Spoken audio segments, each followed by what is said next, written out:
Mais bien sûr, on commence avec ce vote qui vient d'avoir lieu dans l'hémicycle et qui approuve donc la résolution socialiste sur la reconnaissance de l'État palestinien. Myriam Ankabo, vous êtes sur place. Il y a eu 339 voix pour, 151 contre. On précise bien sûr que ça n'est pas contraignant pour le gouvernement, hein.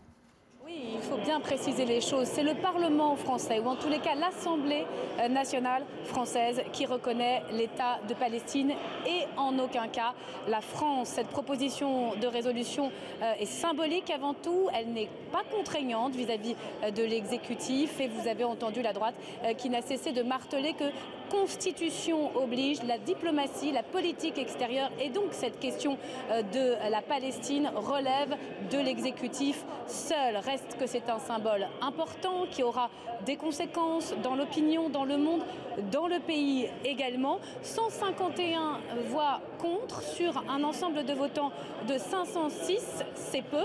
C'est un peu plus d'un tiers seulement des voix de l'Assemblée nationale. On aurait pu imaginer l'unanimité sur ce texte aussi sensible mais aussi important que les questions liées au processus de paix au Proche-Orient. Mais il n'y a pas d'union sacrée dans l'hémicycle. Je vous rappelle les principaux arguments. La gauche, une fois n'est pas coutume, unie à parler d'une seule voix pour expliquer qu'il fallait aller de l'avant, reconnaître l'État de Palestine et ce, sans qu'il y ait un accord de paix. Je vous rappelle que c'est une condition constante de la position française.